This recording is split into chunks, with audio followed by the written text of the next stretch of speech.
Remember when Roberto De Zerbi talked about Tottenham needing a bomber? Well, I think we might finally know what he meant. It's not Savinho. It's not Omar Marmoush. Both. Tottenham are reportedly working on a sensational double deal with Manchester City.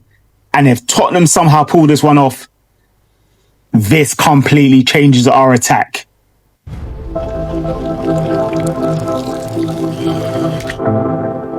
What's going on, everyone? Welcome back to the Tottenham Lens, where we see the game differently. We spent weeks talking about Savinho. We talked about Spurs wanting another number 9. We talked about Roberto De Zerbi wanting more attacking quality. But this is now like potentially gone to another level. Tottenham are reportedly working on deals to secure both Savinho and Omar Marmoush from Manchester City. So today we're breaking down what's actually being reported, what both players would bring, and most importantly, what would Tottenham actually look like if De Zerbi got both players.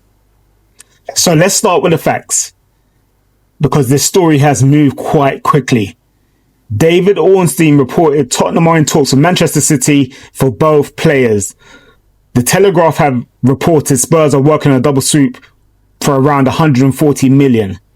And other reports put City's valuation of the pair around 150 million mark. So we're not expecting or talking about a random transfer rumor on social media anymore. This appears to have genuine work going on behind the scenes. But I need to stress one thing. Neither player is a Tottenham player yet. There's a huge difference between talks, taking place and 2 transfers of this magnitude actually being completed. But the fact is, Tottenham are even trying to tell us something about the ambition about this rebuild.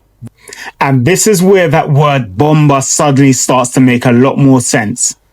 Because signing Savinho would be a major transfer.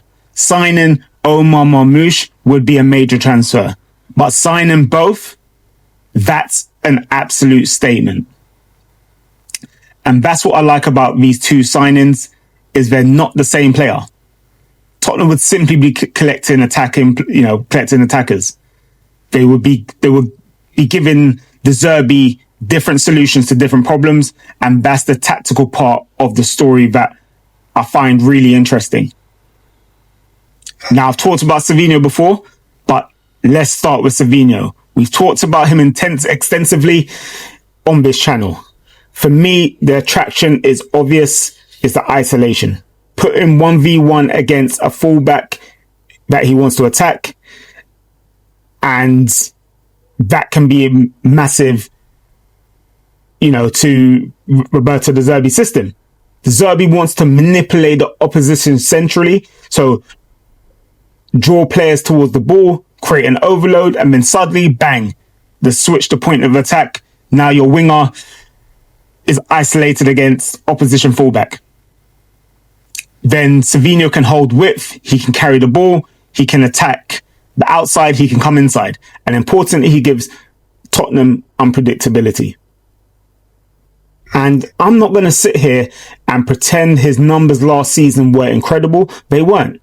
That's why the transfer isn't simply about buying last season's output. It's about buying the profile and asking what De Zerbi can turn that profile into.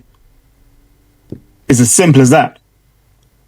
But Omar Marmoush,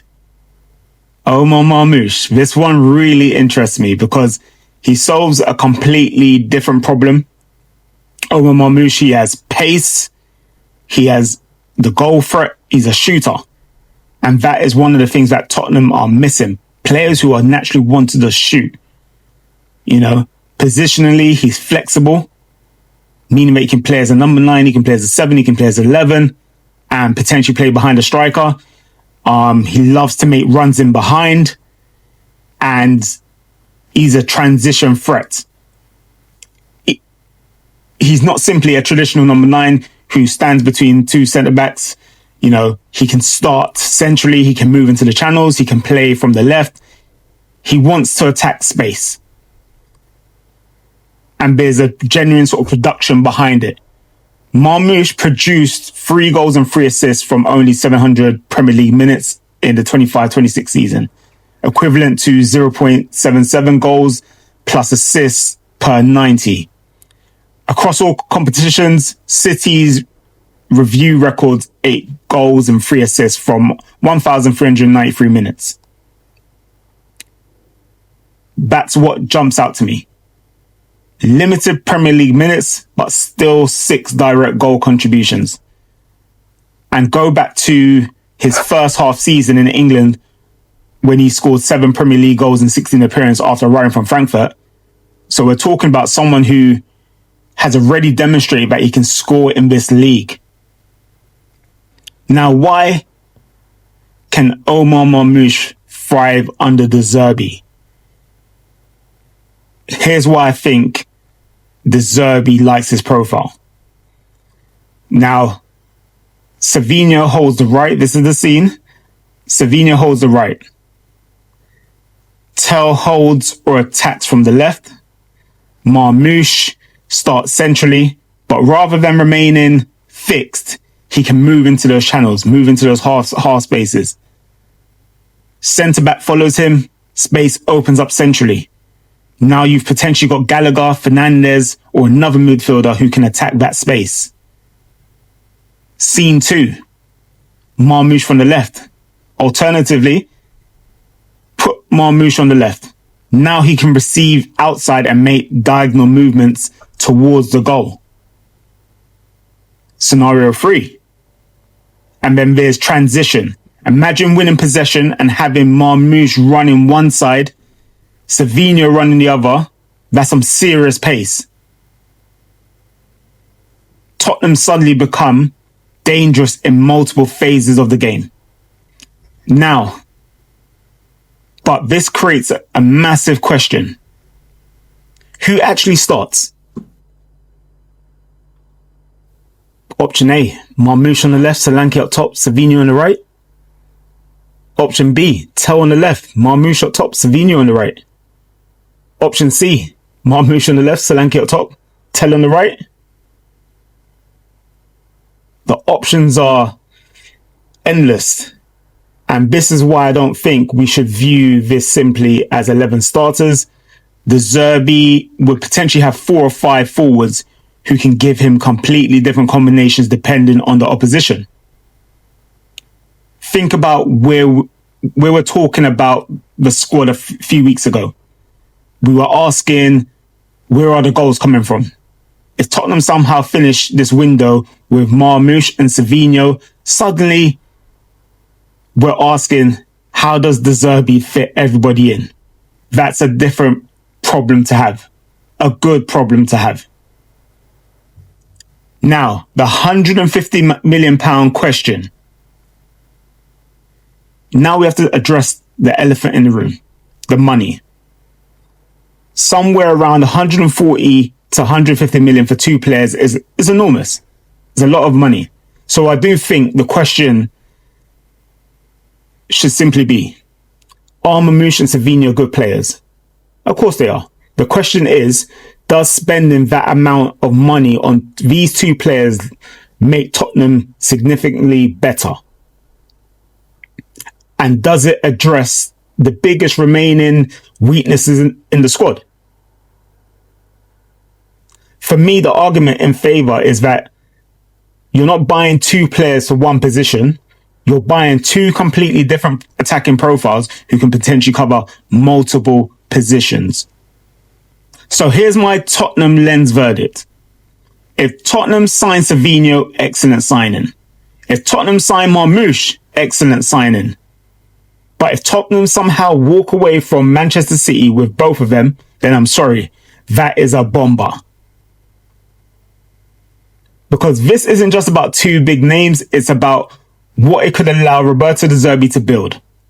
Width, pace, 1v1 ability, movement, goals, positional rotation, and genuine competition across the front line. Obviously, there's still negotiation to be done. The reported price is enormous, and until contracts are signed, nothing is guaranteed. But Tottenham trying to pull this one off tells you where they want their project to go. Now, I want to know what you guys think. And I've got 3 questions for you. Number 1, would you spend 140 to 150 million on Savinho and Marmush? Number 2, if both arrive, what is your starting front 3? And number 3, is this the BOMBA Roberto De Zerbi was talking about? Get your answers in the comments, because I think this one is going to divide opinion. And if you're enjoying the content, make sure you subscribe and join the Lens crew as we follow, this one right through to the end of the transfer window. This is the Tottenham Lens. See the game differently. Come on, you Spurs.